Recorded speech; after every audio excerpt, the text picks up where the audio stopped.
I often talk about government schools and the deep state media rewriting history so that the American public doesn't understand where the true power lies.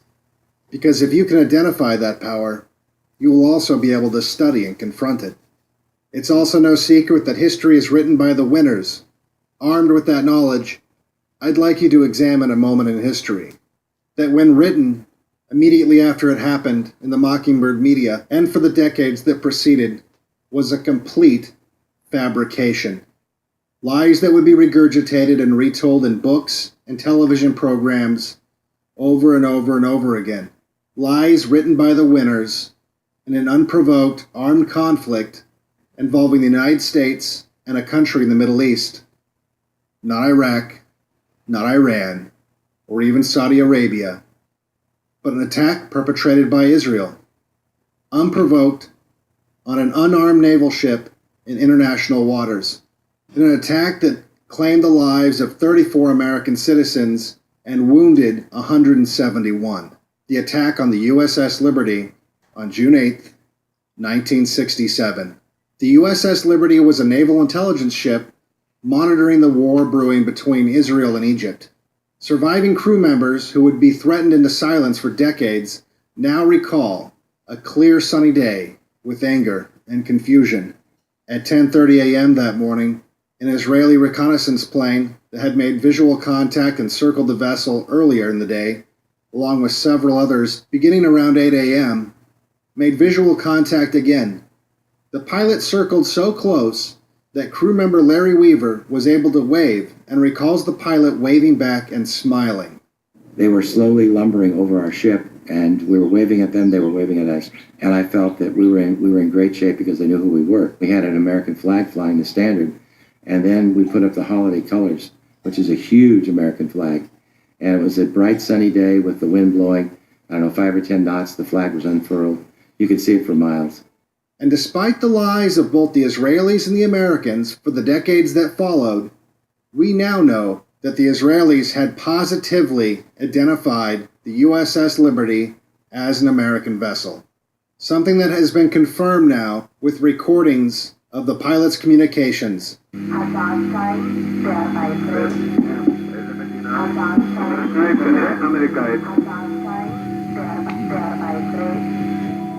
The crew felt comfortable in the knowledge that the Israelis were aware of their location in the dangerous region and able to identify them, which is probably why they were so bewildered when on that sunny day they witnessed the inexplicable. The attack was obviously deliberate.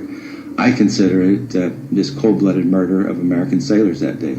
3 hours after Larry Weaver would wave at the smiling pilot, as sailors sunbathed on the deck of the USS Liberty, 2 unmarked Israeli fighters launched missiles directly at them without warning. I saw them come at us. In fact, I was looking through the porthole when the jets came down and leveled off on us at attack attitude. To my surprise, there were red flashes under the wings, and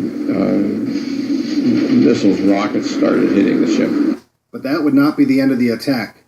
The Israeli jets began strafing the deck with machine guns as the crew of the Liberty ran for cover. We were under attack. We could hear these shells hitting the ship. The whole ship would ring. It was like you were on the inside of a huge bell and someone beating on it with a sledgehammer. The Liberty immediately attempted to radio for help, but in addition to the damage caused by the assault to their antennas, their radio transmissions had also been jammed. You'd have to know what frequencies we were going to come up on. To know that, you'd have to know that we were an American ship. They were jamming both our distress frequencies and our tactical frequencies. The tactical frequencies is all right, but the international distress frequencies is a violation of international law to jam them, and the Israelis were jamming that. This was no mistake. The Israelis knew exactly who they were attacking, and declassified documents now show that order came straight from the top. We now know the order came from Mayush Dayan. We have declassified CIA cable exposing his order. After the initial assault, the pilots asked permission to unleash a new weapon on the Liberty.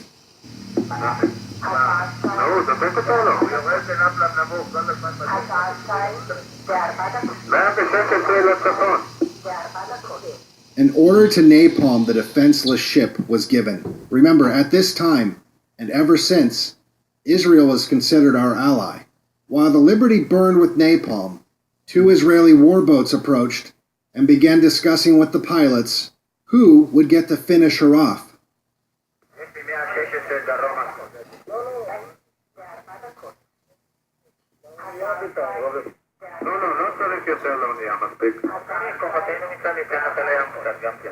Several torpedoes were launched. One found its mark, killing 25 American crew members in an instant.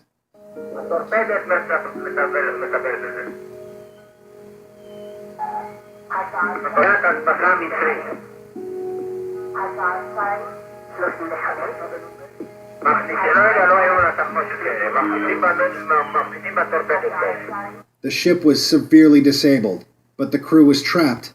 When the Americans attempted to abandon ship, the Israeli Navy opened fire on the lifeboats with 50 caliber machine guns. 3 inflatable life rafts that remained seaworthy were dropped over the side and were machine gunned by the motor torpedo boats.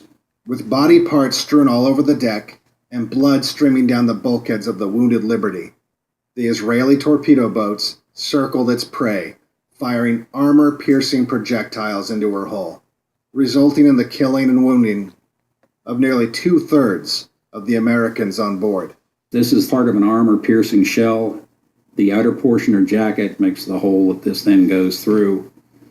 And a bullet like this that hit Seaman Francis Brown and killed him. He died right on the spot. Just fell to the floor dead. He was just barely 18. During the assault, one of the surviving Marines was able to wire a makeshift antenna and get a Mayday message out to a nearby American fleet. My RMs, not knowing any better during the strafing runs, were stringing long wires so that we could get an SOS out. And thanks to them, the ones that survived, we did get an SOS out to the USS American.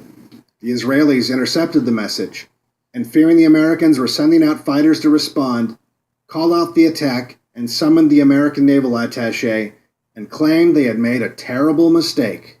And word must have traveled fast, because President Johnson himself personally demanded that the fighters responding to the cries for help coming from the Liberty were to be recalled. Robert McNamara ordered the aircraft recalled.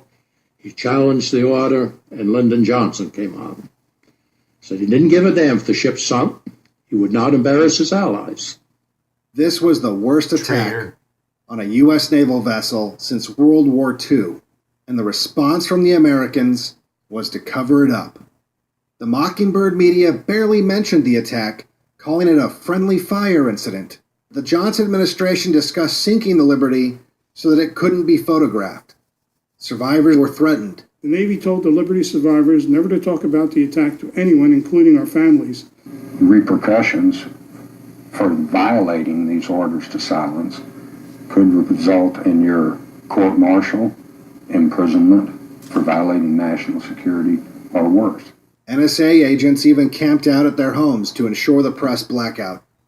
Israel hired journalists to plant pro-Israel stories in the media and threatened to accuse anyone who leaked the story of the Liberty with cries of anti-Semitism and blood libel. The inquiry was shut down, testimony erased, and for decades, those involved in the Johnson administration and the Israelis lied about the incident. We're fighting. Nobody ever asked why Israel would attack an American ship with unmarked jets and jam its communications. They never asked why. They went to extreme measures to try to make sure there were no survivors on a ship they knew with certainty belonged to the Americans. Something that only seems to make sense if Israel intended to blame the attack on someone else. Had the Liberty not been able to get its transmission successfully out to the American fleet, would the attack have been blamed on the Egyptians? Had it sunk, I assume when debris washed ashore the next day, it would have been blamed on Egypt. There were many, many miracles that day. I never myself accepted the Israeli purported explanation.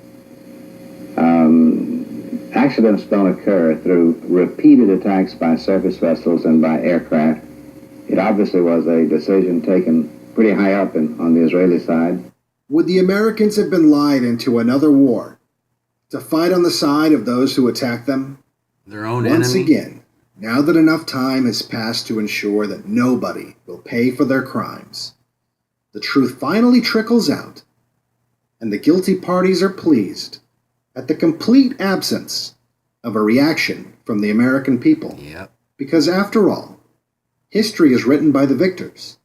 And if there's anything that's as clear as that morning in 1967, it's that liberty never had a chance. The ultimate lesson of the Liberty attack was that it had far more effect on policy in Israel than in America. Israel's leaders concluded that nothing they might do would offend the Americans to the point of reprisal. If America's leaders did not have the courage to punish Israel for the blatant murder of American citizens, it seemed clear that their American friends would let them get away with almost anything. Absolutely. For Black-Pilled, I'm Devin Stack. Sad reality when we allow these perps to get away with this for so long, and everybody's afraid to say anything. Why is everybody so afraid of this little teeny group of people? Are they that evil that we are afraid of them? Because it's obvious that they have been involved in many scandalous, criminal events throughout many, many years. And it keeps leading to these groups of people, unfortunately.